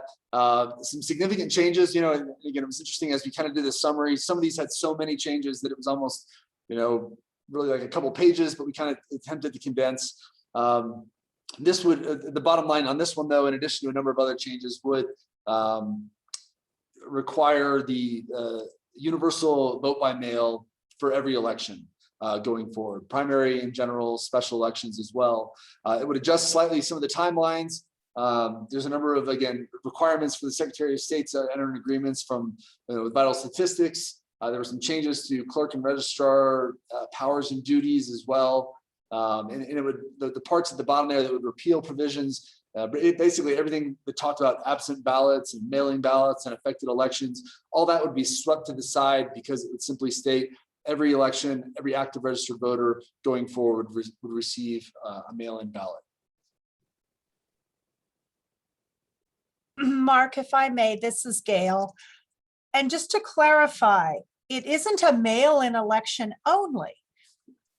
The state that's a would be great point. running Yep. 2 elections, Yes, the early that's exactly voting, right. the vote election day, plus every voter would, active registered voter would be sent a ballot. So the states that use all mail-in ballots, that's all they do. They don't run polling places like Washington and Colorado. And so we just have to be clear on that, that we're talking about running simultaneous elections, basically, or at least 2 different ways to participate. And that's an excellent point. You're right. It really would be in person if that's what you desire, or mail in if that's what you desire, but with both being fully available as before. That's an excellent point. That is, I'm not going to talk about the cost again, but Gail, thank you for that clarification, because I certainly thought that when they said making this permanent, that it would be just mail ballots. So I appreciate that. Thank you. For Assembly Bill 328, this is the one that, again, the intent here, this ties back into voter list maintenance. Authorizes the funeral director to notify the county clerk of a death of an individual in order to help facilitate that process.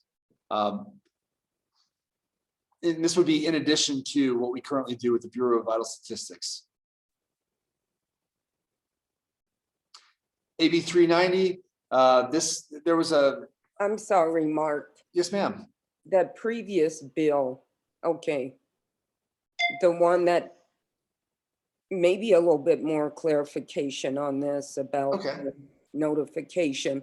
I live in a senior community, and there are a lot of people up here that they think that once their loved one passes away, that their registration is canceled and they don't have to worry about getting information. I, for one, I thought that was the case. So if you can clarify what this process could be if this bill passed, and perhaps Doug, if you have any input on this, that would be great.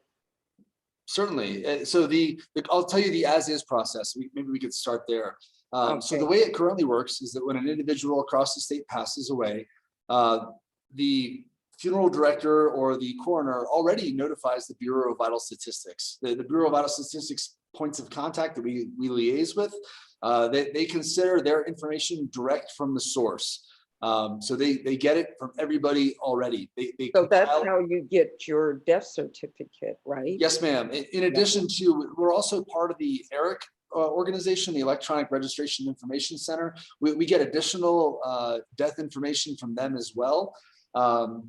But the Bureau of Vital Statistics gets their information directly from the source. They also get injects from the Social Security Administration and a number of other organizations. They collect all that information and then they provide that to us 5 days a week now, Monday to Friday, they send it to us. We take that information, we look at it, we divide it up across the counties to make it applicable for that county clerk or registrar. And then we provide that information to the clerk or registrar so that they can conduct their list maintenance and remove those individuals who are deceased. Now, the county clerk is responsible for the voter rolls. I thought that was the Secretary of State.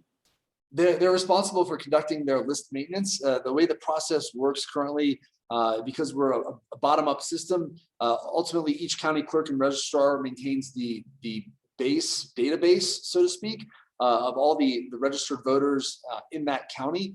And then every night they provide that information to us in a nightly file that we aggregate to build the statewide voter registration list. Oh, okay. Okay, well, hopefully this is something that'll pass, if that's all there is to it, where there's notification and names are removed from the voter rolls.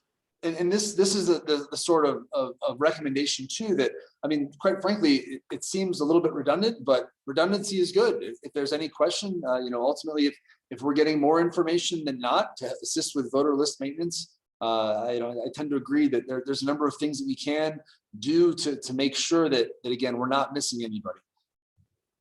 Thank you. Assembly Bill 390. This one again, excuse me, goes back to the notification of a contest be provided to the candidate whose election is being contested. You would think that if an individual was going to contest an election, that they would have to notify already the other side or the individual that won, or but that's not the case. So I understand this is an intent to clarify that and make sure that happens. Assembly Joint Resolution 13. This one is a change to the state constitution, changing it so that instead of the Supreme Court canvassing the vote, this would change it to the legislature. The intent here also, in my discussion with somebody about it, was so that if there were questions about the canvass, it would, well, one, it would require a special session after every election for them to come together to canvass the vote, but that also that way they would be able to establish a commission or discuss if there were any questions or concerns about the election. Mark, Brenda Plank here for the record. On this joint resolution, wouldn't this wind up being something that the people of the state would have to vote on? I mean, if you're talking about amending the state constitution, doesn't have to go through a process to get on the ballot. So is this where these things that wind up on the ballot start as a resolution in the legislative session? Yes, ma'am. It's one of the ways, for sure. Oh, okay. Other than petition, because I've seen the petition process before. Yes, ma'am. Okay. SB 130. This one again is a presidential primary. This one though would change it so that the presidential preference primary election would happen during the normal statewide primary election.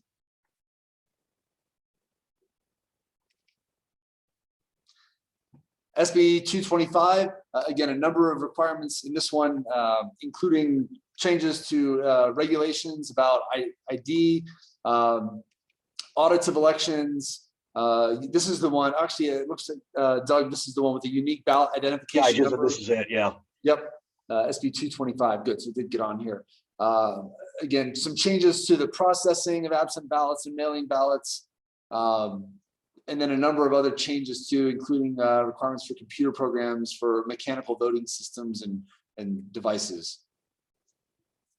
And also repealing some mail ballot and emergency, the idea of an affected election as well. SB 256. So this one, when I talked to Senator Kekeffer about it, the intent here is so that in talking with him, he said he wants it so that an individual's involvement with the civic processes specific to initiatives and referendum is made easier. Currently, when we were talking, we cited the reference of, it's possible to buy a house using your phone and digitally signing it using DocuSign. But if you want to sign a petition or a referendum, there's a number of requirements of doing it in person, what signatures and these sorts of things. So he's attempting to incorporate some of the use of technology into this process so that it's more accessible, but also more secure. SB 270 updates the list of constitutional officers who can solicit or accept political contributions during certain periods. This expands it to include the Secretary of State, Treasurer, and really all of the other constitutional officers.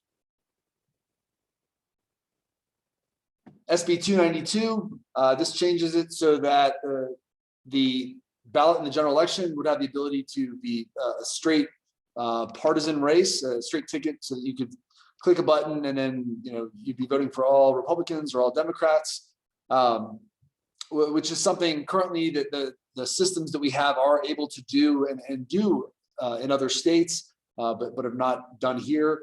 There's also a number of other changes to some qualifications for minor political parties, raising it from 1% to 2%, and a number of other deadlines and requirements as well.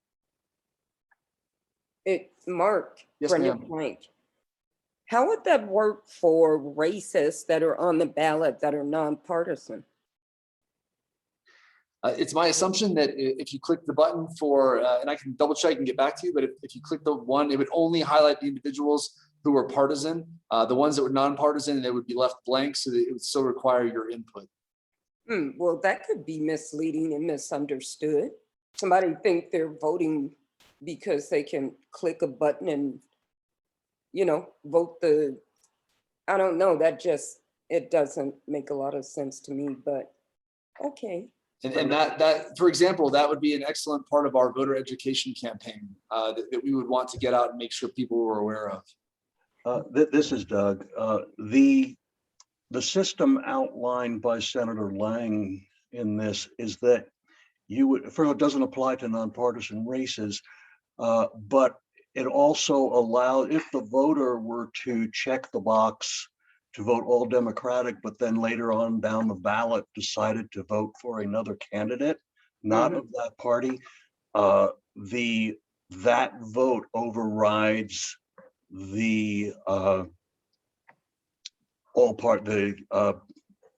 ticket vote. The party line vote. I've got other opinions about this bill I won't share. Oh, okay. I think I may share them with you. So I don't know. It just raises an eyebrow about something like that, especially when, and then of course you have the judicial races that are in there. I mean, I think a lot could go wrong with that kind of process. So hopefully that will not pass. There's a reason only 6 other states do it. We're almost done, I promise. This is slide 28 or 30. So you don't, in case someone thought they're in like an endless loop, we're approaching the end. SB 301, this one again, interestingly, and similar to Assembly Bill 321, and like Gail had mentioned, this would have a universal vote by mail, but also would allow the in-person voting. The differences here is that the senators are proposing differences in the deadlines for counting, and there's a number of other uniform requirements and changes, as well as making the registrar of voters an elected office, and a number of other provisions as well.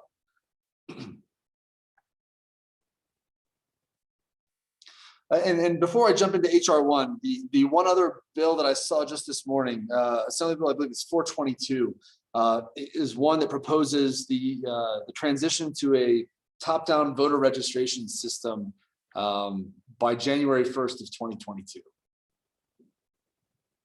Okay, so Brenda Flank here, what could go wrong with this? I don't know.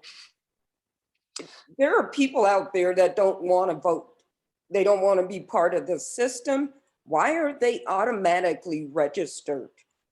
It doesn't make any sense. There are a lot of things on this HR1 that could be discussed, but I was expressing myself, Mark. That's yes, all. ma'am. No, and yes, ma'am. So real fast in regards to AB 422, again, the top-down voter registration system, in the next roughly 8 months would be a fiscal and programmatic challenge. But we're in the process of building, again, we've solicited the clerks and registrars' feedback, and we're working on our fiscal note to discuss that one currently. In regards to HR1, there's a lot of discussion about this on the national level, certainly. I'm pleased that I can honestly zone that out and focus purely on the impacts to Nevadan voters. Thankfully, there's a lot of provisions in here that, again, I'm very proud to say are things that we already do.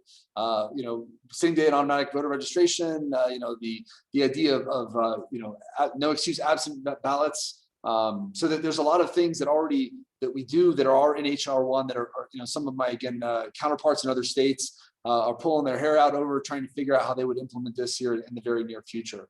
There are certainly some changes that would be required for here in Nevada.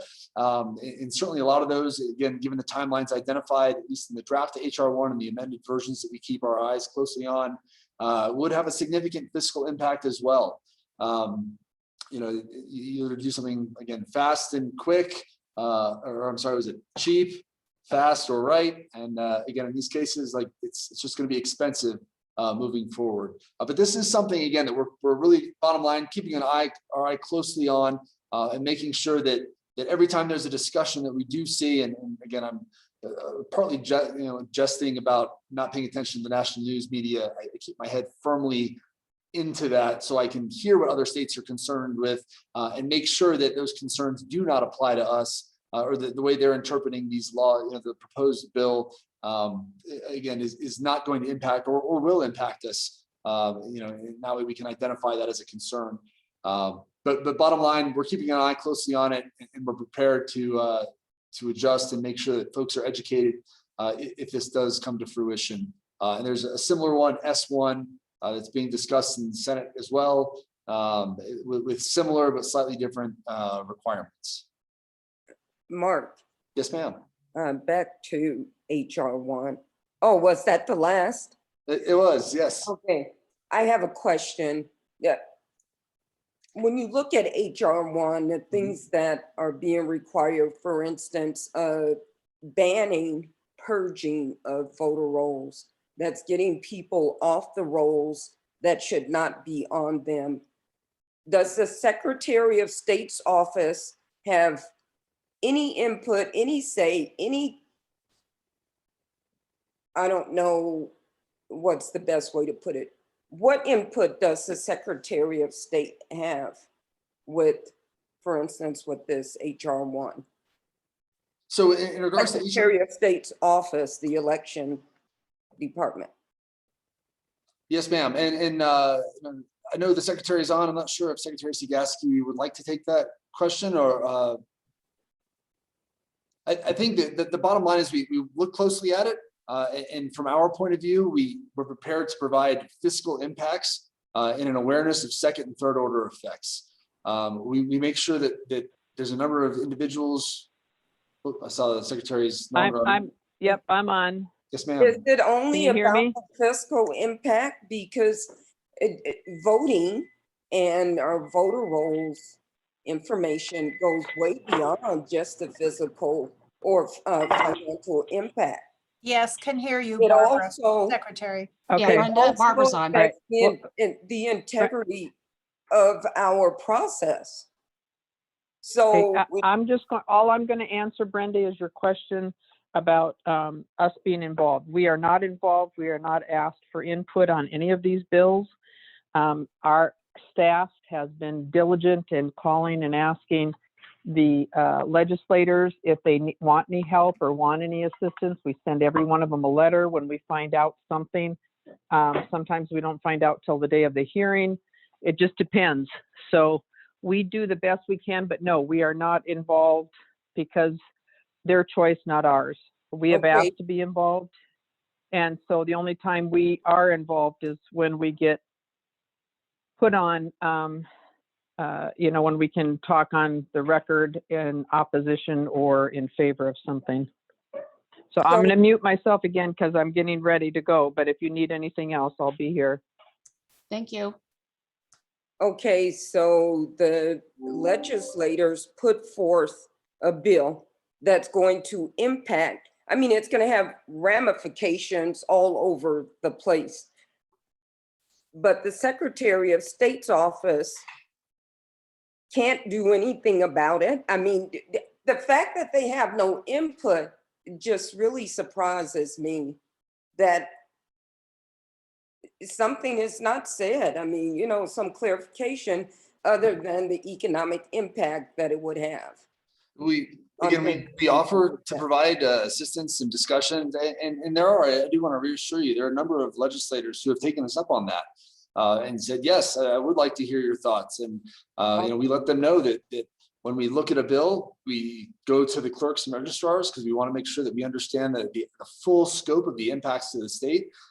We bring these up, and if some of the clerks say, well, here's a concern that maybe they're just a tweak in the wording here, makes it more practical, reduces the timeline, makes it, here's the realistic impact to saying only 2 days to do this, or only 1 day to do this, when here's the resources I have available, like the number of people, the number of things that we have going on. And this is why even just 3 days would make a huge difference. We gather up all that information. And again, there have been plenty of legislators who have said, let me know what impacts this could have, or what concerns you would have, or across the state. And we present that to them. So there is some level of a dialogue. Okay, so it has to come from the legislators before you guys actually have input on things that are happening in the session. Yes, I mean, If it they certainly don't works. ask, then it just takes the next step. Well, and even, I mean, there's a number of ways to the process, but yeah, even if they don't ask, we generally will reach out if it's concerning, whatever the concern is, to make sure they're aware of it. So So on HR 1, are there some concerns that Secretary of State's office has? Barbara, if you're still on, are there some concerns in HR 1 that you have addressed with anyone in the legislative session that's going on now? I have to keep on muting myself and then do the *6, so that's why it takes me a little longer. Brenda, HR 1, we do a lot of it that's in there for the elections, but we did write a letter to our senator, and it was CC'd to all of the Congress people, and we'd be more than happy to share with you what we sent. But our concerns, a lot of our concerns are the money, the costs. And Mark, you can talk a little bit about what you did. He did a really good job on the letter, and we sent it to Catherine Cortez Masto, and then, as I said, we did it to the other congressional just to give them heads up. So okay, but we what about again are not. Oh, pardon? sorry. HR 1 are we talking about the HR 1, or do we have one here in our state? Well, no, HR 1 is national. Congress, right? Yeah, that's the congressional one. Okay. What we have, I don't know of anything locally that we have other than AB 324. I think that's the number, isn't it? Or is it 321? I can't keep track of the numbers anymore. But yeah, so those things kind of our stance. But yeah, okay. But let Mark talk about the letter a little bit. Okay. Yes, ma'am. Thank you, Madam Secretary. And to be clear, it's, again, there's a lot of discussion about HR 1 across the country. Even when I've listened closely on the discussions on both sides of the aisle, I can step back and say, well, what truly is the impact to Nevada? What do we have? There are folks that are raising all sorts of concerns, but there are things that we already have in statute that we already do and do well, and there's not even a concern. So arguments like that, I'm not as much worried about, the concerns about. Well, that was my concern, because there are a lot of things that happen on a national level that are later raised in different states. And then you have legislators that are looking at the same thing that they could not get done nationally. They're doing it in the states. And that's what I was looking at, the mirror of these two bills, the impact that it could have. So if we have things that are in our state that are in HR 1 and then have HR 1, I mean, this just codifies things that should never, that should be at least discussed. Well, and I understand your concerns. And, when we looked at HR 1, automatic voter registration, same day registration, the required use of voter verifiable paper ballots with all voting machines, early voting periods, no excuse requests for absent ballots, multilingual ballots, and elections assistance materials. Phone number for state-specific elections-related questions, signature verification processes for mail-in ballots. Those are all things that we already do that are discussed in our legislature. And as you saw from these bills that are still under discussion. Again, some folks want to. I'm sorry. We send out multilingual ballots. It's just 2, right? So depending on the county, there's a requirement based on the percentages, and this is all part of, it's kind of tied to the census as well. If there's a percentage of individuals in that county that have that speak a different language, we're federally required to provide ballot information in that other language.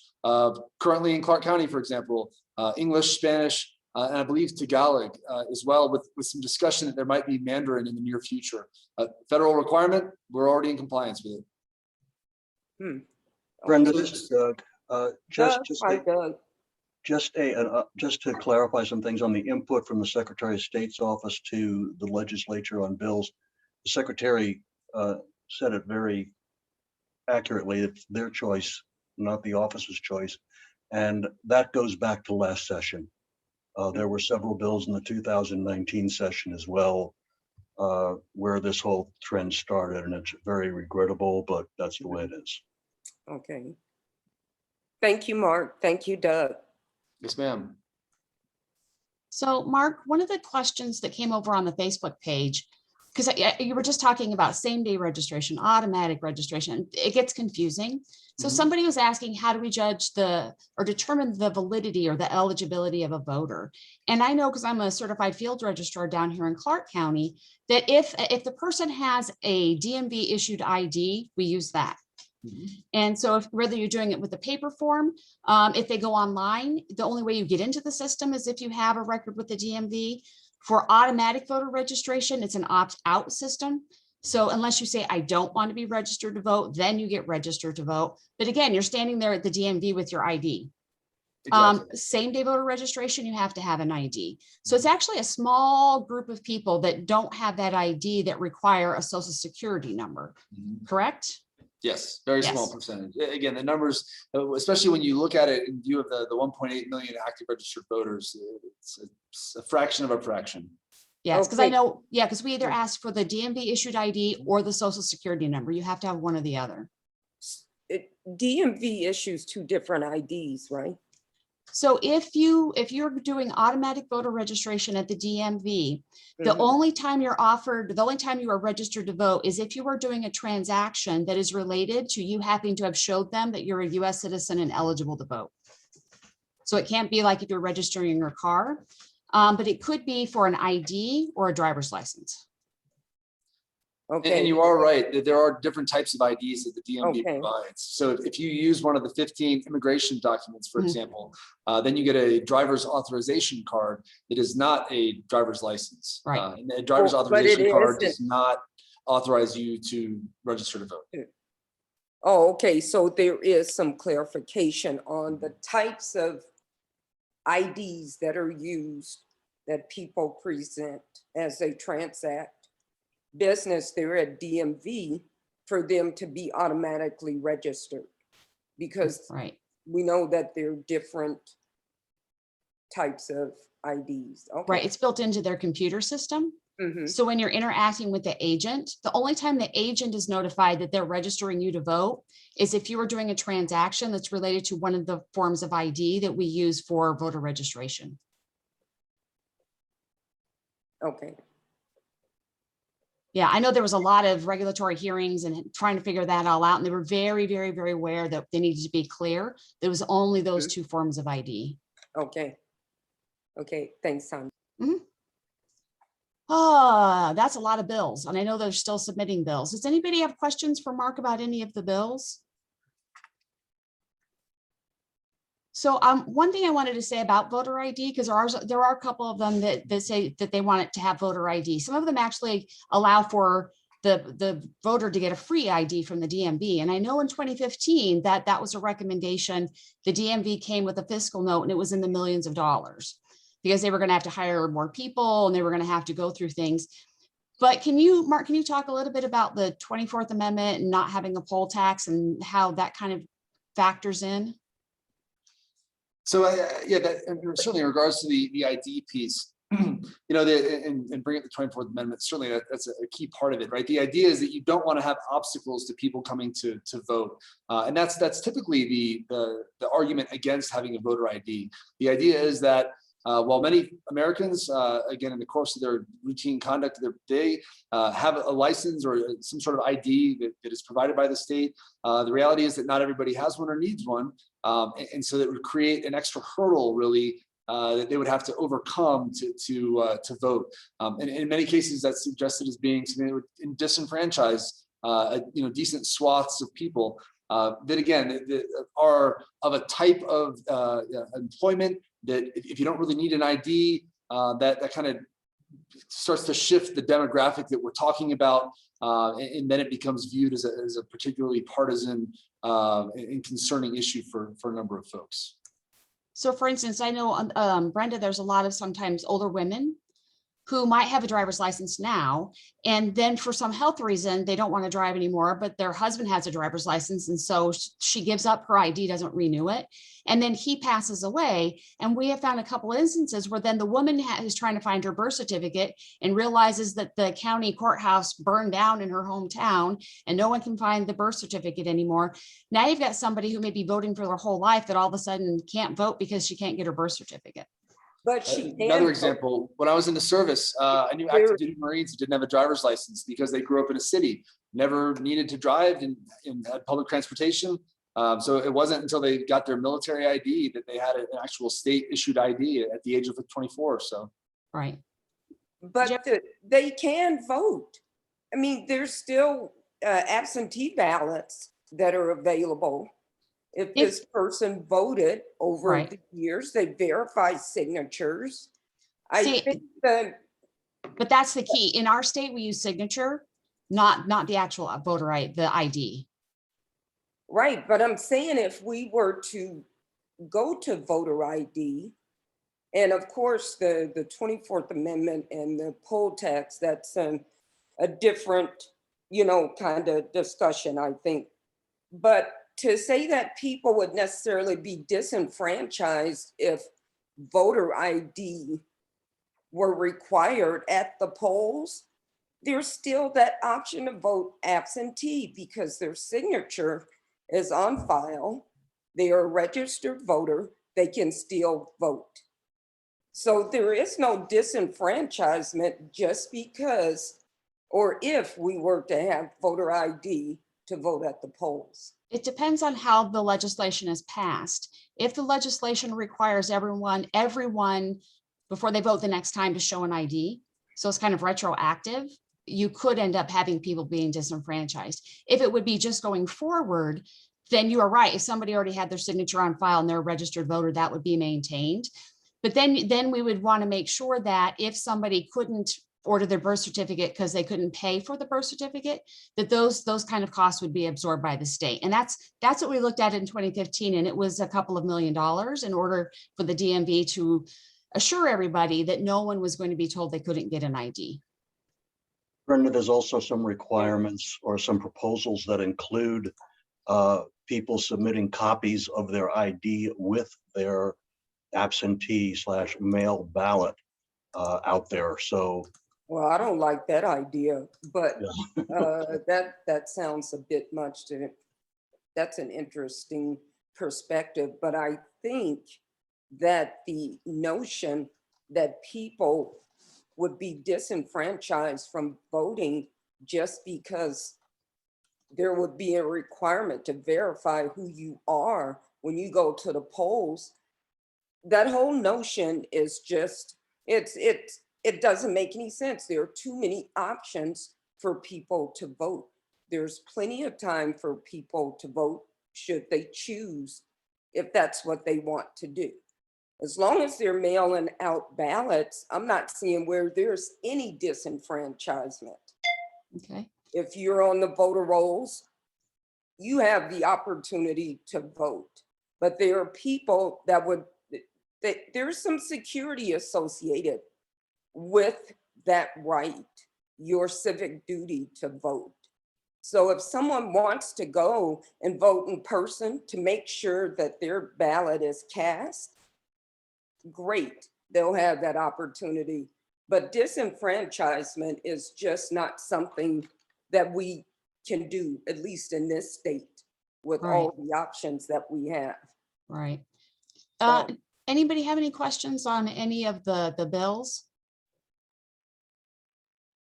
Okay. So thank you, Mark. I know there's like a Thank you, lot Mark. of those bills, and you did a really good job of helping us kind of understand the differences between them. So I really appreciate that. Yes, ma'am. There was a pretty good summary I've heard you did a few weekends ago, which I appreciate as well, getting the word out about all of them. And it's certainly a challenge to stay up on, but I know that the entirety of the division is keeping close eyes on all of these, tracking changes, making sure that we understand the impacts and are able to provide, honest and accurate assessments based on the impacts. Awesome. So I know the top-down systems come up a couple of times, and I wasn't aware that bill had popped up. So I'm going to look at that. Do you think in a future meeting that we could just devote maybe one of your presentations to explaining what that top-down system entails? I very much would like that. Absolutely. Because I've kind of heard some explanations, but there's bits and pieces that I'm unclear about. So that would be really helpful. Okay. All righty. Unfortunately, Janie had to jump off because she needed to go to another meeting. So on the agenda, the next item is actually agenda item number 7, and that's the Gene for Democracy Award. But we're going to need some more time to kind of work on that to decide if it's something we can do this year. So what I'm going to ask for is a motion to table that agenda item until a future meeting. Move to table. Okay, thank you, Doug. A second? Brenda Flank, second. Brenda, second. Okay, all in favor, please unmute and say aye. Aye. Aye. Aye, but Sandra, is this something that we could also address by email? Yeah, the part that we need to do needs to be done in an open meeting. Ah, okay. And then I know we've got a subcommittee, and so we need to make sure that they can meet, and there's a few things that need to happen, and then we need to make a decision in the meeting. Okay. Yeah, thank you. And then what I'm going to do is I told Janie that we would just hold her report in abeyance so that she can do it at the next meeting for sure. So I just need a motion to hold agenda item number 8 in abeyance. I move to hold agenda item number 8 in abeyance. And a second. Brenda Flank, second. Okay, all in favor say aye. Aye. Aye. Thank you very much. So moving on to agenda item number 9, and I kind of jumped the gun a little bit to ask for, I would like to report on that top-down system. Anything else that you would make a recommendation either for Mark to do a presentation or just an issue that you would like to talk about? Can we put the Gene Ford Award on that next agenda? Yeah, so because it's tabled, yeah, it'll automatically pop up to the top. Okay. Anything else? Okay, and then committee members, if as legislation's going through, if we need to, we can always email Mark and Gail and make sure that the next agenda has your concern listed on it. And then for agenda item number 10 for possible action is the date and time of the next meeting. I'll just go ahead and say what we'll do is we'll coordinate with the secretary because it's always nice to have her on in case she needs to chime in, and then we'll coordinate with Mark. And Mark's life is going to get super busy with all these bills, I can tell. But I'm always glad to see when you're at the hearings and you pop on and kind of explain things. So I really appreciate that. Thank you, Mark. Okay, and then agenda item number 11 is just any remaining comments by the Advisory Committee on Participatory Democracy Committee members. So are there any remaining comments? Brenda Flank. Go ahead, Brenda. It was a great meeting. It was good to see you guys. I can't believe it's been since August that we've met.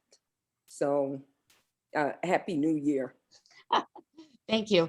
Yeah, I mean, that's when I was trying to go back to see what the minutes were from the last meeting. I'm like, oh my goodness, it was all the way back in August that we did this Right. last time. And that's when we were all grilling poor Wayne as he was trying to figure out what was in AB4. And he did an excellent job, and Mark, you did an excellent Yeah. job. Great All meeting. right. Thank you. So now we're going to go to the second public comment, and I'm going to go ahead and go over to the Facebook page. and put in the number and the ID number, the meeting ID number, so that anybody that would like to call in can call in. And I do see somebody in the waiting room, so I'm going to go ahead and admit them. All right, so the person who was just admitted, can you go ahead, and we're going to give you 3 minutes for your public comment. We need their name, please, for the minutes. Okay. Okay, so the person that just entered the meeting, can you go ahead and unmute and state your name and then do your public comment? Hi, this is Carmen Avello, formerly Carmen Amen. Oh, Carmen, Yes, it's me. it's you. Okay, it said iPhone, so I wasn't sure. So that Carmen's actually a committee member. Carmen, this is Gail. When did you join? Have you been here? Oh, I joined, you mean the call today? The call, yes. Yeah, I've been here for about 5 minutes. Oh, okay, thank you. Okay, I don't see anybody else, but Ed Gonzalez was the person that was trying to do public comment at the very beginning and was unable to stay to the end. So he's not able to call in right now. So what I did is I copied his comment from the Facebook page and I've put it into the chat, and I will save the chat and make sure that all the comments and everything from the Facebook page goes to the Secretary of State and goes to Mark, Mr. Valencia. Okay, because I want to make sure, I really appreciate when people are willing to tune in and get all the information and make sure that they have correct information. So I want to make sure your comments get over to Barbara and Mark. And I was mentioning before the meeting started, it is so hard in Nevada to do meetings because you know everybody, and then you're like, Barbara, who are you, Barbara? Oh, you're the Secretary of State. That's right. Because everybody in Nevada is so nice, and it's so easy to get to know people. So I always appreciate all of you. Okay, so it looks like we are now at that point of the meeting for adjournment. And before we adjourn, again, want to thank Gail for staying with us because she's always she helps us with our agenda, the Secretary of State for being available to answer questions. And Mark, you made it. Flying stars. Ooh, good job. Thank you. But we really appreciate it because I know that there's not always time to get into the weeds on things. And so I really appreciate that Wayne and now you are able to answer all our questions. And this is being recorded so that other people will be able to take advantage of it and understand these processes. Well, I truly appreciate the invite, and I'm honored to be able to represent the staff and the secretary here today. And certainly, if you do have any questions now or later, please don't hesitate to reach out, and I'll get you the answer as quickly as possible. Perfect. Okay, so I just need a motion to adjourn. I move to adjourn. And then a second? Second. Okay, I'll second. A second. All right. So the meeting is adjourned. And now before you leave, I have to ask, show me your Zoom wave. Bye. All right. Hey, Thanks, it's 10:11. everybody. Thank you.